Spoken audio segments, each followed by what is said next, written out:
Hello to everyone. मैं आपका अपना क्रांति सर और आज से हम शुरुआत कर रहे हैं इम्पोर्टेंट एमसीक्यूज की। जैसे कि आपको स्क्रीन पर दिख रहा है भारत का भूगोल। जी हाँ, मैं आपको इंडियन ज्योग्राफी से संबंधित उन सभी इम्पोर्टेंट या महत्वपूर्ण वस्तुनिष्ठ प्रश्नों की यहाँ पर तैयारी करवाऊंगा। विकल्प का आपको व्याख्यान भी दिया जाएगा ताकि उससे संबंधित अगर कोई और प्रश्न आ जाए तो आपसे बन सके। यह सीरीज है, स्पेशली लक्षित किया गया प्रीलिम्स 2024 को ध्यान में रख करके। लेकिन याद रखिएगा, इन वस्तुनिष्ठ प्रश्नों को अगर आप ध्यान से पढ़ोगे तो आपके आगामी जो कई और परीक्षाएं होगी वहां पर भी काफी महत्वपूर्ण साबित होगा। तो चलिए बढ़ते अब हमारे इस वस्तुनिष्ठ प्रश्नों की इस श्रृंखला में। और पहला प्रश्न, एक और बात जो मैं आपको बताना चाहता हूं वो ये है कि हमने आज जो इकाई लिया है वो भारत की स्थिति विस्तार और भारत के भौतिक विभाग से भी संबंधित कुछ प्रश्नों की मैं यहाँ पर बात करूंगा। कल हम और दूसरी इकाइयों की बात करेंगे और भारत का भौतिक विभाग भी उसमें अटैच होगा क्योंकि पूरा कंप्लीट नहीं होगा। तो चलिए शुरुआत करते हैं, देखते हैं कि हमारा प्रथम एमसीक्यूज या वस्तुनिष्ठ प्रश्न क्या कहता है। प्रश्न कह रहे हैं कि भारत का क्षेत्रफल संसार के क्षेत्रफल का 2.4% है, परंतु इसकी, अब यहाँ पे चार विकल्प दिए गए हैं आपके पास, ए बी सी और डी। चारों में अगर आप देखोगे तो मानव जाति के प्रतिशत की बात कर रहा है, जनसंख्या की। अब देखिए, जब जनसंख्या की बात होगी ना तो आप याद रखेंगे कि आपको विशेष तौर पे 2011 के जनगणना की बात करनी पड़ेगी। और 2011 के अगर जनगणना का डाटा अगर आप लेते हो तो हमें पता चलता है कि जो जनसंख्या है वो है 17.5%।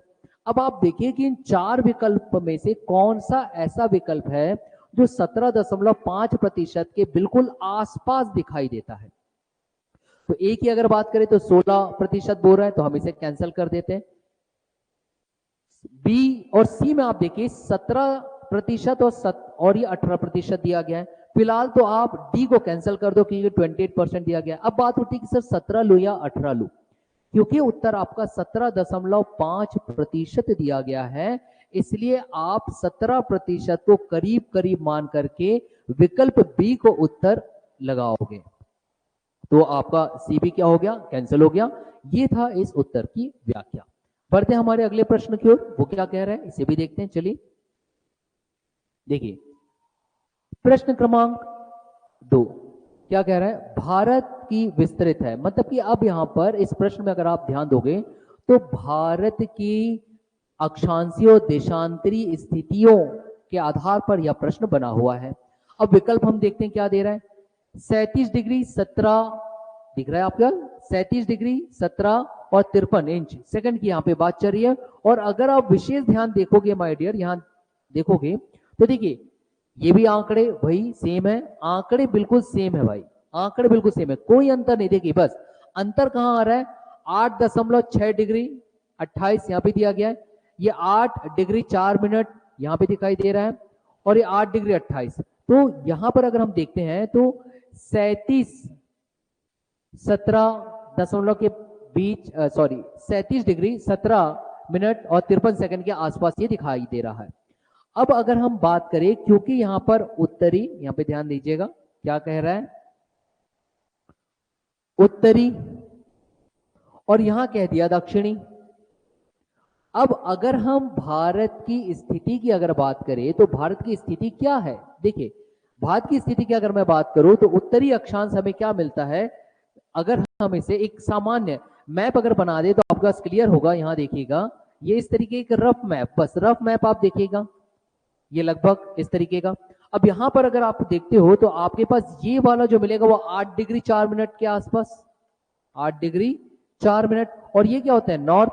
और अगर आप उत्तरी अक्षांश के नॉर्दर्न पार्ट में अगर जाते हो, ये सब उत्तरी अक्षांश आपके पास दिखाई दे रहा है, तो ये है 37 डिग्री 6 मिनट, 37 डिग्री 6 मिनट, और ये भी क्या होता है, नॉर्थ, उत्तर।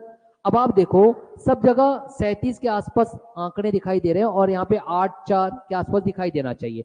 तो ये जो 8-6 दिखाई दिया आप तो इसको पहले ही कट कर सकते हो, ये भी 8-28 दिखाई दे रहा, आप इसे भी कट कर सकते हो। अब बात उठती है कि सर आपने बताया 8 डिग्री 4 मिनट नॉर्थ से 37 डिग्री 6 मिनट नॉर्थ है, मगर यहाँ कहीं भी आपके पास 37 डिग्री 6 मिनट नॉर्थ के हिसाब से नहीं दिखाई दे रहा है सर, हम कंफ्यूज हो रहे हैं क्योंकि ये भी 37 क्या ले। तो देखिए अगर यहाँ पे अक्षांशीय स्थिति की बात चल रही है तो हम जानते हैं भारत की जो स्थिति वो उत्तरी गोलार्ध में है, और उत्तरी गोलार्ध में है तो यहाँ जितने भी अक्षांश बनेंगे उनके सामने उत्तर लिखा रहेगा, नॉर्थ लिखा रहेगा, उत्तरी लिखा रहेगा। अब यदि आप ध्यान देखोगे, ध्यान से देखिएगा, तो यहाँ तो उत्तरी है, कोई इश्यू नहीं है, लेकिन उसके साथ में अगर आप देखोगे तो यहाँ दक्षिणी दक्षिणी दिया गया है, और यहाँ अगर उत्तरी दिया भी है तो इसका आंकड़ा गलत है। तो इस हिसाब से आपके पास ना तो ए आएगा, ना तो बी आएगा, ना तो सी आएगा, तो डी ऑप्शन के साथ आप जाओगे, उपर्युक्त में से कोई नहीं, क्योंकि उत्तर है 8 डिग्री 4 मिनट से 37 डिग्री 6 मिनट नॉर्थ, जो कहीं भी आंकड़े आपके फिट नहीं बैठते। तो सॉल्व हो गया ये भी एक क्वेश्चन। आगे बढ़ा जाए, क्या कह रहा है हमारा अगला प्रश्न। नेक्स्ट यहां देखें, निम्नलिखित भारत की नदियों में कौन कर्क रेखा को 2 बार पार करती है। अब अगर इसकी बात आती है तो देखिए आपके पास सीधा सीधा स्ट्रेट फॉरवर्ड आंसर है। आप याद रखिएगा, जब हम भारत की अगर बात करें माय डियर, यहां ध्यान दीजिएगा, भारत की अगर यहाँ पे बात किया जाता है तो आप जानते हैं इस तरीके से आप यहाँ ऐसा भारत बना सकते हो। मध्य प्रदेश से आपके पास माही नदी इस तरीके से आप निकाल दीजिए, और आप जानते हो माही नदी ही ऐसी नदी है जो मध्य प्रदेश के आसपास दिखाई दे रही है आपके पास, जो कर्क रेखा को 2 भागों में विभाजित करती है। ये स्ट्रेट फॉरवर्ड है, इसमें ज्यादा सोचने की आवश्यकता नहीं है, क्योंकि अगर आप यहां से कर्क रेखा भी अगर आप बनाते हो तो आपको दिखाई देगा कि माही जो है उसे 2 भागों में विभाजित कर रही है। मध्य प्रदेश तरफ आप देख लीजिए, वहां से आपके पास यह प्रवाहित होती नजर आ रही है। चलिए बढ़ते हैं, ये तो स्ट्रेट फॉरवर्ड क्वेश्चन था, ज्यादा इसमें टफ था ही नहीं। चतुर्थ प्रश्न क्या कह रहा है, यहां देखते हैं। चतुर्थ प्रश्न, भारतीय मानक समय की याम्योत्तर नहीं गुजरती है। भाई याम्योत्तर नहीं मतलब कि यहाँ पे आईएसटी की बात चल रही है, इंडियन स्टैंडर्ड टाइम के लिए जो हम देशांतरीय रेखा जो लेते हैं, मतलब कि IST, जिसकी वैल्यू आपको पता होगी 82 डिग्री एंड हाफ, ये हम लेते हैं, और किस तरफ होता है ये ईस्ट तरफ। अब आप अगर इसे देखोगे तो ये कुल 5 राज्यों से गुजरता है। उत्तर प्रदेश आप ले लीजिए, ठीक। अब मगर ये क्या हो रहा है, नहीं गुजरती, नहीं गुजरती, तो भाई उत्तर प्रदेश से तो ये गुजरता है तो हम इसे नहीं लेंगे। उत्तर प्रदेश के बाद आप चले जाते हो तो मध्य प्रदेश, मध्य प्रदेश यहाँ पे है ही नहीं। फिर आप छत्तीसगढ़ ले लीजिए, वहां से भी गुजरता है। छत्तीसगढ़ के बाद ओडिशा, तो ओडिशा कहीं पर है ही नहीं। आंध्र प्रदेश से भी गुजरता है, लेकिन उससे बोले नहीं गुजरता, तो आपके पास एक ही ऑप्शन बचता है, सी महाराष्ट्र, और ये आ गया आपका उत्तर। फिलहाल बढ़ते हैं अब हमारे अगले प्रश्न की ओर। क्या कुछ नया हमारे पास पूछता है। देखिए ये जो सवाल है ना, ये ज्यादा कठिन है नहीं, क्योंकि स्टार्टिंग की जो इकाइयां हैं वो काफी आसान है। बस आपको तथ्यों को याद अगर आप रख लेते हैं तो आपसे आसानी से चीजें बनती है। चलिए अगले प्रश्न की ओर हम बढ़ते हैं। क्या कह रहा है, यहां देखें। प्रश्न आपके पास है, यदि अरुणाचल प्रदेश में तीरप में सूर्योदय 5 बजे IST होता है तो गुजरात में कांडला में सूर्योदय किस समय होगा। अब आप ये जानते हो, जब हम भारत को देशांतरी स्थितियां अगर हम देखें, यहां देखिए गुजरात वाला क्षेत्र है, यहां पे अगर मैं चले जाता हूं तो ये हो गया मेरा अरुणाचल प्रदेश वाला क्षेत्र, मतलब पूर्वोत्तर राज्य। तो आपको पता होगा इनकी देशांतरीय स्थितियों में 2 घंटे का फर्क है, 2 घंटे का। अब जब 2 घंटे का फर्क है और आपके इस अरुणाचल प्रदेश में वो बोल रहा है कि 5 बजे अगर सूर्य आपको दिखाई दे रहा है तो 2 घंटा आप उसमें जोड़ लीजिए। गुजरात में कब दिखाई देगा, यहाँ पे 7 बजे के आसपास। चलिए अब यहां पर से देखिए विकल्प कौन सा दिखाई दे रहा है, सी, ये आ गया 7 बजे। क्यों, क्योंकि 2 देशांतरी स्थितियों के बीच 2 घंटे का समय यहाँ पर फर्क हमें नजर आता है। वैल्यू अगर आपको याद रखनी है तो आप याद रख सकते हो 68 डिग्री 7 मिनट ईस्ट से लेकर के 97 डिग्री 25 मिनट ईस्ट, ये आप याद रख लीजिएगा अगर डेटा आपको याद रखना है माय डियर। चलिए बढ़ते अगले प्रश्न की ओर। क्या कह रहा है, यहां देखिए नेक्स्ट क्वेश्चन, ये लीजिए। भारत का सुदूर पश्चिमी बिंदु क्या है। सुदूर पश्चिमी बिंदु, देखिए सुदूर पश्चिमी बिंदु की अगर बात आती है तो आप भारत के किस क्षेत्र में जाओगे ये भी देखिएगा। हम इस तरीके से ये गुजरात बना लिए, ये आपके पास हो गया। सुदूर पश्चिमी क्षेत्र की अगर बिंदु की अगर बात चल रही है तो आप गुजरात में जाते हो, गुजरात में यहाँ पॉइंट मिलता है गोहार मोता, और इसकी जो वैल्यू होती है वो 68 डिग्री 7 मिनट ईस्ट गोहारमोता में। अब देखिए 4 विकल्प में से कहां पर आपके पास दिखाई दे रहा है, इसे भी हम देख लेते हैं। देखिए 68-7 सारे आंकड़े सेम है, कंफ्यूज करने के लिए रखा गया है माय डियर। गुजरात दिया गया, देखिए गुजरात गुजरात, तो जो राजस्थान दिया गया पहले तो उसे कट कर लीजिए क्योंकि गुजरात में मिलता है, तो चलिए ये 2 विकल्प आपके कट हो गए। अब बचता है सर मैं ए लूं कि मैं सी लूं, तो ध्यान दीजिएगा ये 68 डिग्री 7 मिनट ईस्ट है क्योंकि हम उत्तर पूर्वी गोलार्ध में रहते हैं ना भाई, हम ब्रिटेन से इसका मेजरमेंट करते हैं। अब ब्रिटेन से अगर, क्योंकि वहां पे प्राइम मेरिडियन पास हो रहा है 0 डिग्री देशांतरी रेखा और हम उसके पूर्व दिशा में है, तो जहां आपके पास पश्चिम दिया गया ये भी विकल्प क्या हो गया, रॉन्ग हो गया। उत्तर आपके पास क्या आएगा, सी। चलिए क्लियर कट हो गया, बढ़े फिर आगे। देखिए आसान सब है, आप हमारे साथ यूं ही बने रहिए। ये जो एमसीक्यूज की जो सीरीज है ये काफी महत्वपूर्ण होगी आप सभी के लिए। अब देखिए प्रश्न क्या कह रहा है, निम्नलिखित में से किस देश की भारत के साथ सबसे लंबी स्थलीय सीमा है। सबसे लंबी स्थलीय सीमा, 4 विकल्प आपके पास दिए गए, चीन, नेपाल, पाकिस्तान, बांग्लादेश। माय डियर देखो ये जो बांग्लादेश है ना, ये हमको दिखाई देता नहीं है, लेकिन हकीकत यह है कि बांग्लादेश ऐसा देश है जिसके साथ हमारी सबसे लंबी सीमा रेखा पार होती है। और ये भी याद रखिएगा, जो बांग्लादेश वाला अगर मैं पार्ट बना लूं, ये लीजिए ये नॉर्थ ईस्टर्न वाला राज्य हमारे हो गए, उत्तर पूर्वी राज्य, और अगर आप देखोगे तो यहां पर आपके पास ये वाले क्षेत्र में बांग्लादेश है माय डियर, ये देखिए ये बांग्लादेश, यहां पे बांग्लादेश दिख रहा है, बी फॉर बांग्लादेश, और ये बांग्लादेश यहाँ पे टी फॉर त्रिपुरा को 3 ओर से घेरा हुआ, ये भी एक पॉइंट आप याद रखिएगा, काफी महत्वपूर्ण रहेगा आप सभी के लिए। ठीक है, चलिए आगे बढ़ते फिलहाल आंकड़ों को लेकर के। 8वां देखिए क्या कह रहा है, भारत तथा पाकिस्तान के बीच सीमा निर्धारित की गई है। अब जब भारत और पाकिस्तान के बीच की गई है ना, ये सीधा सीधा आपके पास स्ट्रेट फॉरवर्ड है, इसमें ज्यादा आपको सोचना नहीं है। क्यों, क्योंकि देखिए हम अगर हम आगे बढ़ते हैं ना तो याद रखिएगा सीधा सीधा इसका आंकड़ा आएगा, आंसर रेडक्लिफ द्वारा भारत और पाकिस्तान के बीच में बनाया गया था, ज्यादा इसमें सोचना नहीं है। ठीक है, तथ्यात्मक था। आगे बढ़ा जाए, नेक्स्ट क्वेश्चन। यहां देखिए क्या कह रहे हैं, भारत और चीन के बीच सीमा रेखा, यह भी तथ्यात्मक है। रेडक्लिफ हमने भारत और पाकिस्तान के बीच में लिया, लेकिन जब भारत और चाइना के बीच में बोले तो आप याद रखिएगा मैकमोहन इसका आंसर आएगा। भाई इंदिरा पॉइंट तो हो ही नहीं सकता ना, क्योंकि इंदिरा पॉइंट तो आपका एक बिंदु है, कहां दिखाई देता है, दक्षिणतम बिंदु। जब आप अंडमान निकोबार के ग्रेट निकोबार में जाते हो, दुरंत रेखा तो अफगानिस्तान के साथ बनाता है, रेड क्लिफ तो पाकिस्तान के साथ बनाता है, तो उत्तर क्या बचा, मैकमोहन रेखा। याद रखिए, आसान है। चलो आगे बढ़ा जाए, देखिए क्या कह रहे हैं, नेक्स्ट क्वेश्चन। किसके द्वारा भारत और श्रीलंका, भारत जो है श्रीलंका से अलग होता है। अब देखिए भारत और श्रीलंका से अलग, भारत तो अगर मैं बनाऊं ये इस तरीके से, गुजरात वाला क्षेत्र आ गया, यहाँ पे तमिलनाडु, और यहाँ पे आपके पास ये श्रीलंका है। और आप जानते हो इन सब के बीच में यहाँ पे एक राम सेतु आपको दिखाई देता है, ये राम सेतु। और राम सेतु में अगर आप जाओगे तो वहां पर माय डियर देखिए स्वेज नहर तो है ही नहीं है, हमारे इंडिया से संबंधित नहीं है। ठीक, आप मिडिल ईस्ट यूरोप तरफ आप जाओगे तो वहां पे दिखाई देगा। अब यहाँ पे खंबात की खाड़ी तो गुजरात में है भाई, आप कच्छ की खाड़ी चले गए गुजरात वाले क्षेत्र में, हम तो इंडो श्रीलंका की बात कर रहे हैं ना, तो विकल्प कौन सा बचा, बी, पाक जल डमरू मध्य, जिसे हम पाक स्ट्रेट भी कहते हैं। और यदि पाक स्ट्रेट ना दे माय डियर तो यहीं पे याद रखिएगा पंबन आइलैंड, पंबन द्वीप, ये भी आप याद रख लीजिएगा, ये भी अगर दे दे तो। और यहीं पे ही ये पाक स्ट्रेट है जिसे उसने क्या कह दिया, पाक जलडमरू मध्य, ये भी आप याद रखेंगे। ये हो गया भाई उत्तर। बताइए कौन सा टफ था, चीजें बहुत आसान है, घबराना नहीं है आपको, है ना। हम पूरे एमसीक्यूज आपको सॉल्व करवाएंगे, आगामी जो भी परीक्षा आप दोगे काफी महत्वपूर्ण रहेगा आप सभी के लिए ये प्रश्नोत्तरी वाला।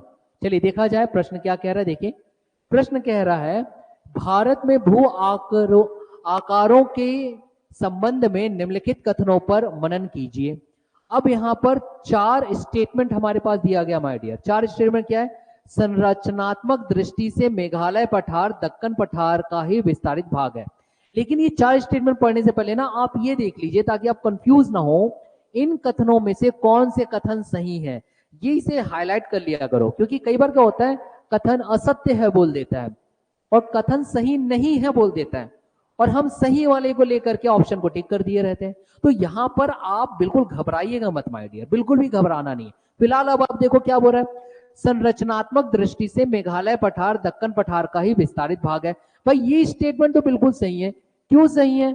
अगर आप इंडिया को अगर बनाते हो माय डियर, अगर मैं इंडिया ये इस तरीके से बना दूं, यहां देखेंगे आप तो यहां पर ये गुजरात वाला क्षेत्र, या आप इस तरीके से बना दीजिए एक रफ, ये इस तरीके से। चलिए अब आप देखोगे माय डियर तो आपके पास दिखाई देगा यहां पर मेघालय, और आपको पता होगा मेघालय में गारो खासी जयंतिया, गारो पहाड़ी, और यहां पर आपके पास मिलेगा झारखंड। झारखंड का आप ले लोगे राजमहल की पहाड़ियां, तो यहाँ पे जो गैप आता है झारखंड के राजमहल की पहाड़ी का राज और मेघालय के गारो पहाड़िया का गारो, तो आप बोल देते हो राज गारो गैप से ये अलग है, राज गारो गैप, या फिर इसी को ही बोल देते हैं मालदा गैप से ये अलग है।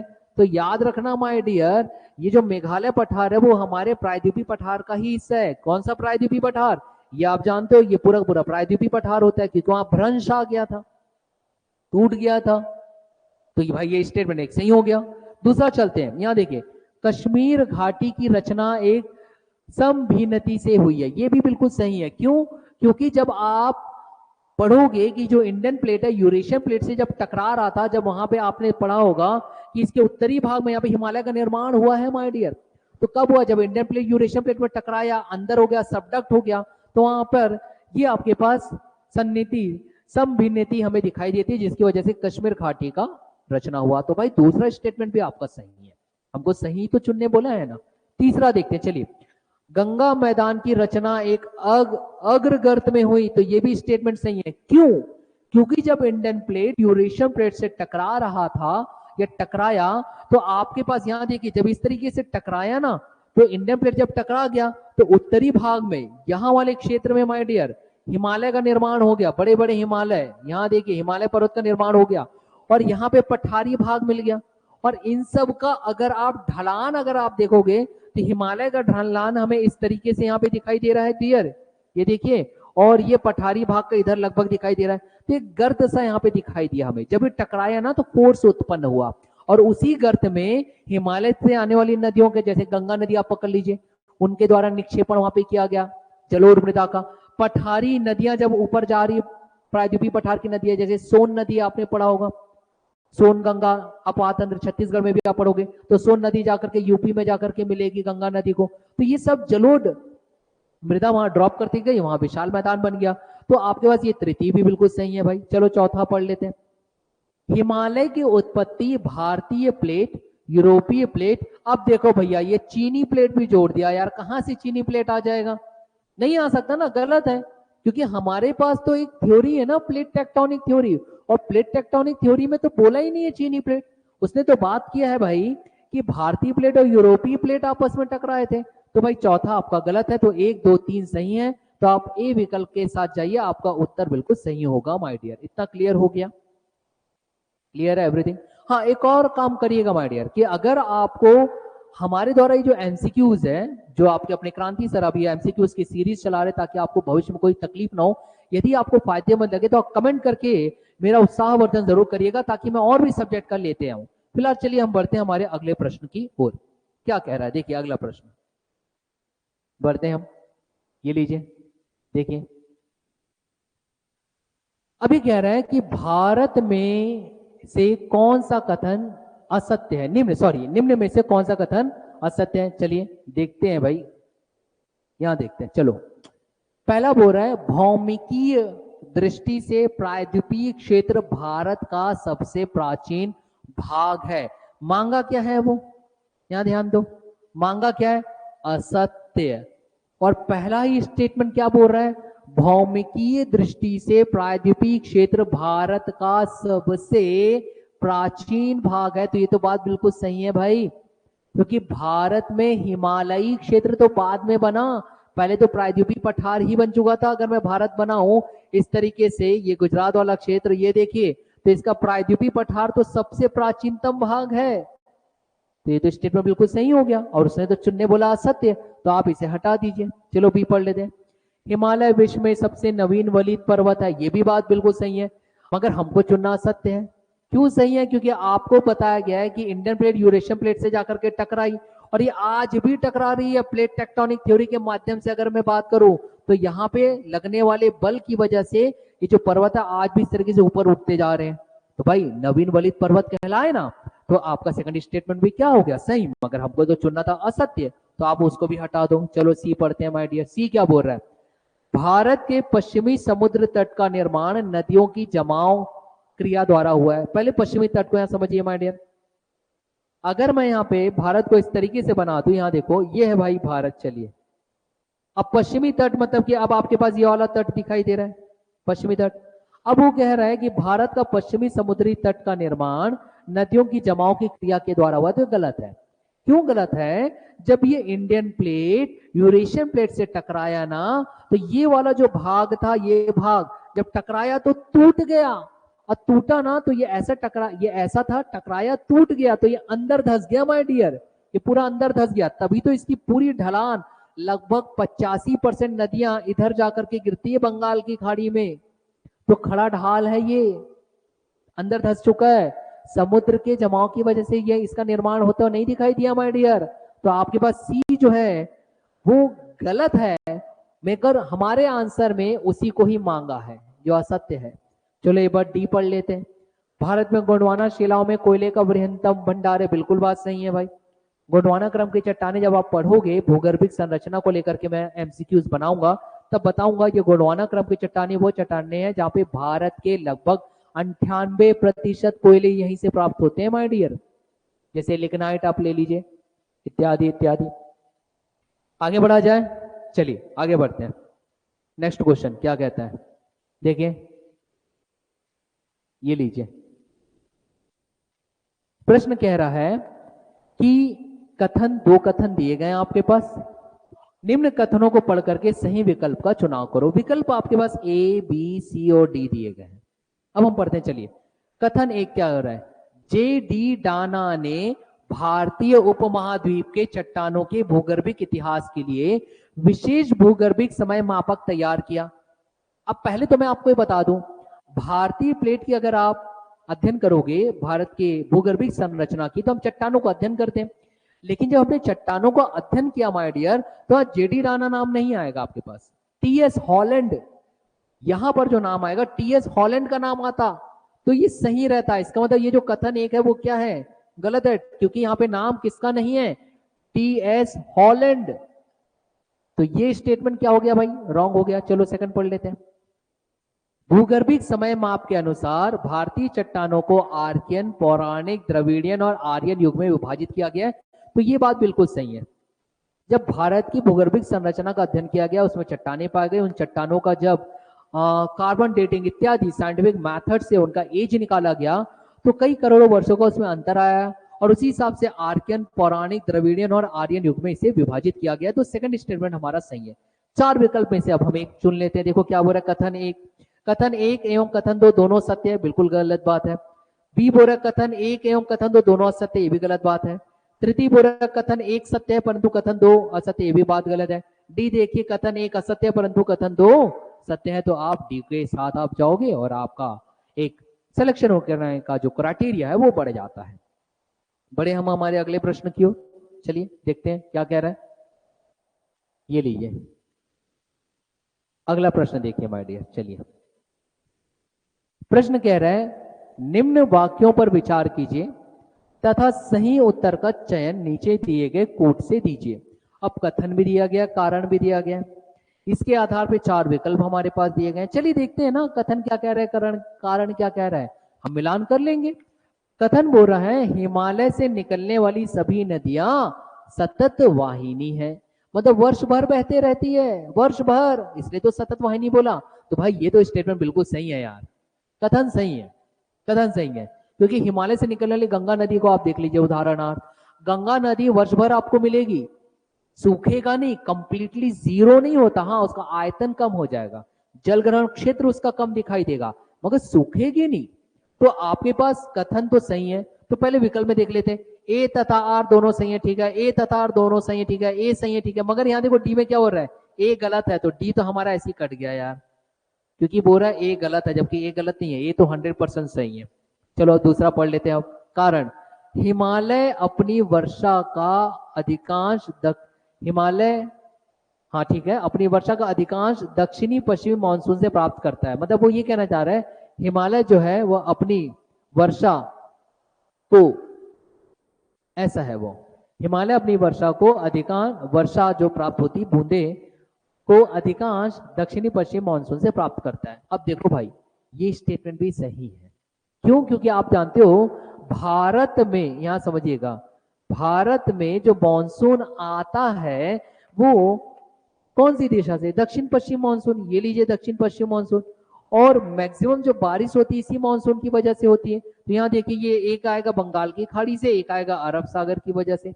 तो यहाँ पे ये जो साउथ वेस्ट मानसून या दक्षिण पश्चिम मानसून आपको दिखाई दे रहा है, ये बात बिल्कुल सही कह रहा है कि हिमालय अपनी वर्षा को अधिकांश दक्षिण पश्चिम मानसून से प्राप्त करता है।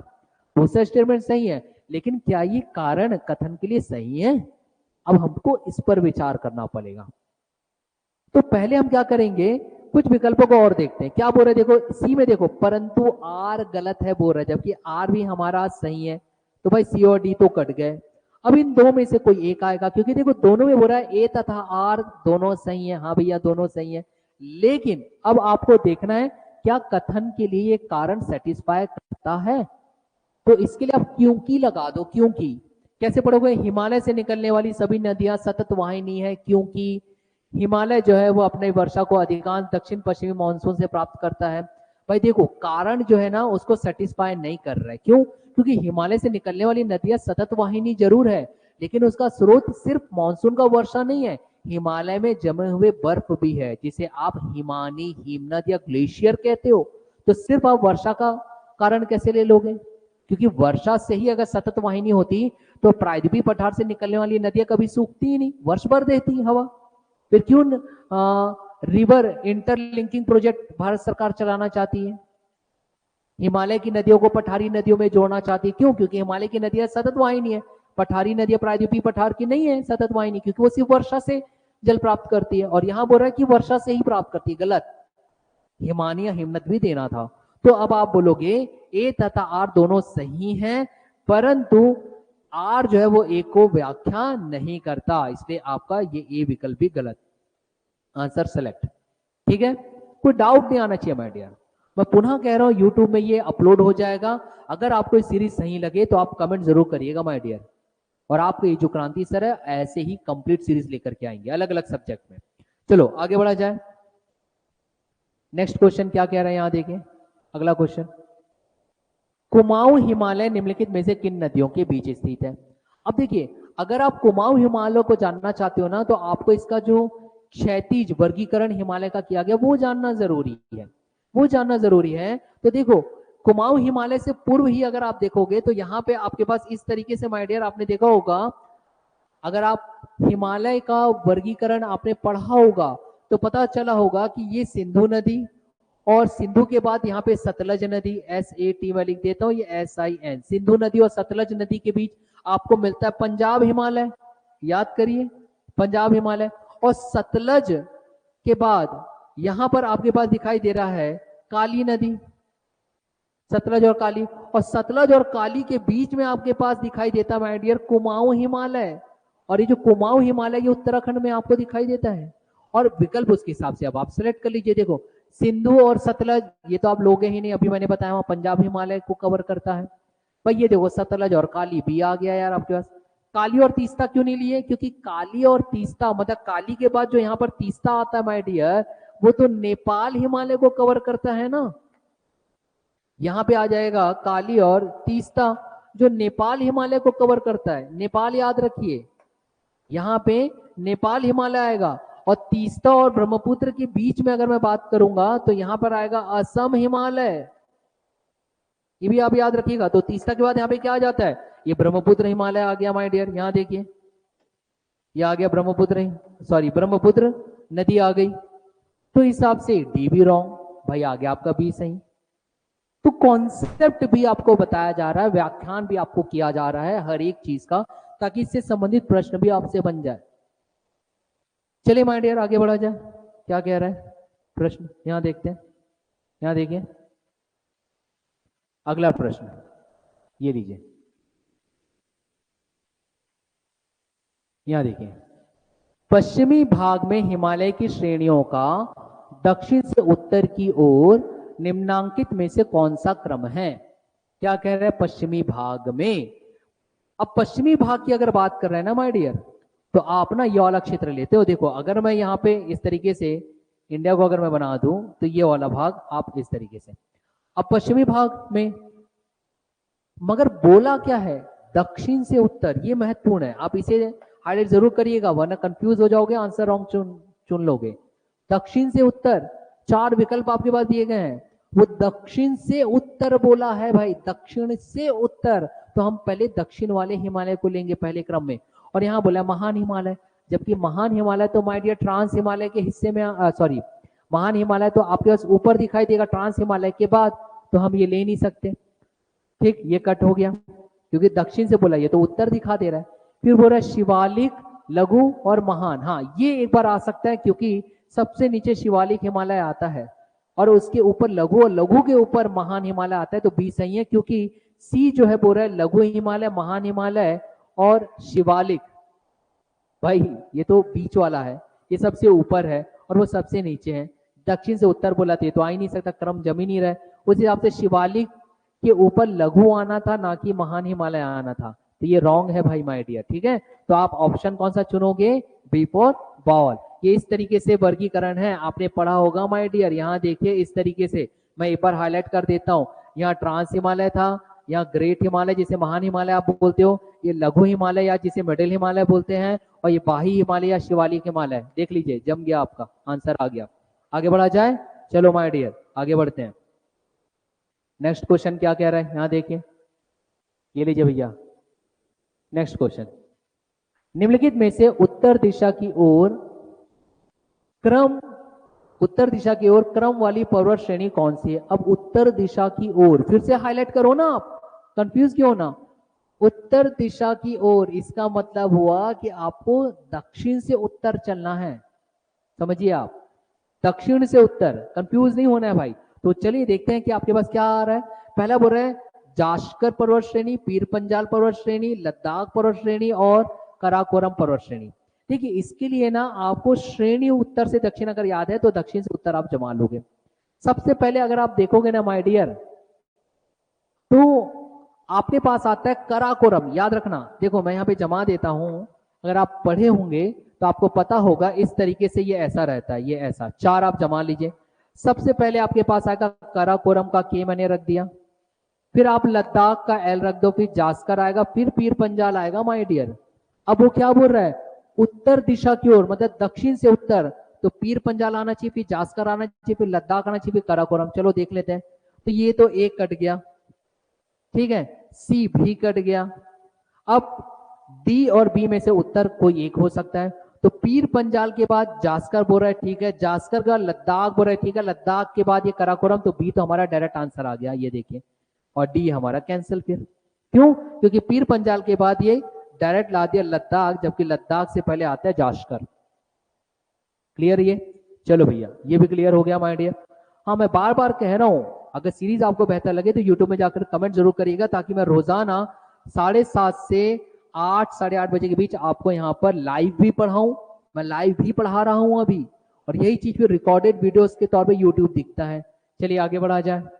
यहाँ देखिए, प्रश्न क्रमांक 18 क्या कह रहा है? मतलब कि आपको लाइव क्लास भी मिल जा रही है, और सेम चीज यूट्यूब में वीडियो अपलोडेड भी रहेगा माय डियर। ठीक, चलो क्या कह रहा है? हिमालय पर्वत श्रेणी के संबंध में निम्नलिखित में से कौन सा कथन सही है? फिर से हाईलाइट करो भाई, जब भी ऐसा बोले तो सही है। 3 स्टेटमेंट दिए गए, 1, 2, 3, इसमें से चुनना है, और ये विकल्प आपके पास है। चलो देख लेते हैं। पहला बोल रहा है मुख्य हिमालय की परतदार चट्टानें जीवाश्महीन है। क्या कह रहा है?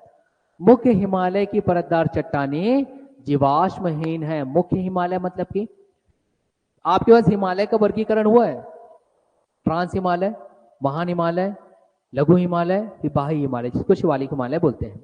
क्या बोल रहा है? मुख्य हिमालय की परतदार चट्टानें जीवाश्महीन है, मतलब जीवाश्म वहां नहीं पाया जाता, ऐसा वो कह रहा है।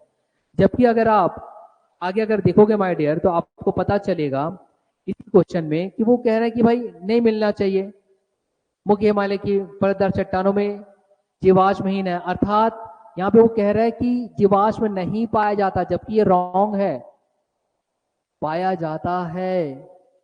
क्यों? क्योंकि पहले कभी वहां पर अगर आप देखोगे, जहां आज वर्तमान में आपको हिमालय दिखाई दे रहा है, वहां 33 सागर हुआ करता था ना माय डियर। वो तो इंडियन प्लेट जाकर की यूरेशियन प्लेट में टकराया, तब जाकर के पर्वत का निर्माण हुआ है। ठीक, चलो सेकंड चलते हैं। लघु हिमालय की परतदार चट्टानों में समुद्री जीव जंतुओं के जीवाश्म मिलते हैं, ये बिल्कुल सही है, अभी बताया 33 सागर था पहले कभी वहां। नेक्स्ट पढ़ते हैं। बाही हिमालय या शिवालिक हिमालय में मानव सभ्यता के अवशेष मिलते हैं, ये भी सही है। कैसे?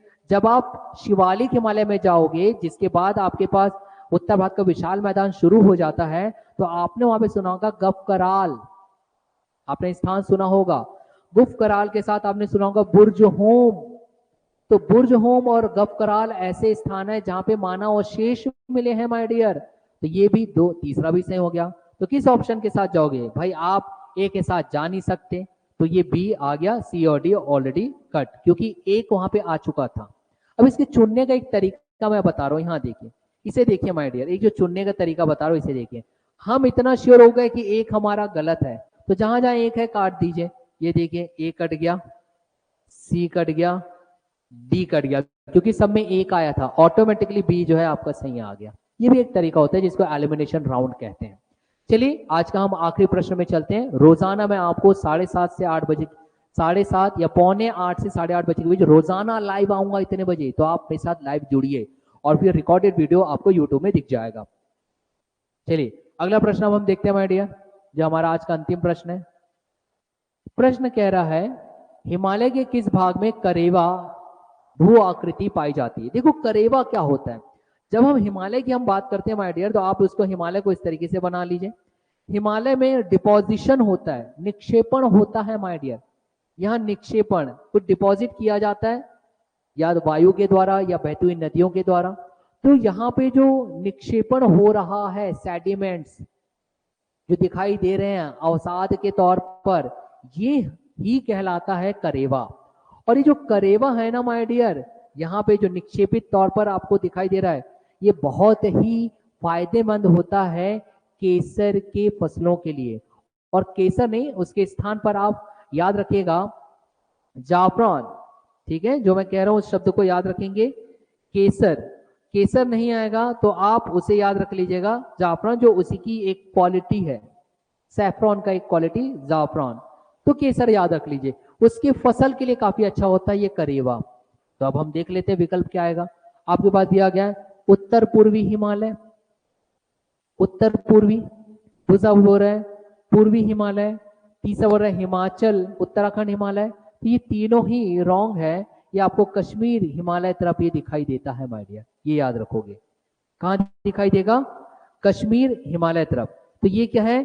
जाफरान की खेती के लिए काफी काम आता है। तो ये था हमारा आज के एमसीक्यूज का पहला अध्याय। आई होप आपको अच्छा लगा होगा।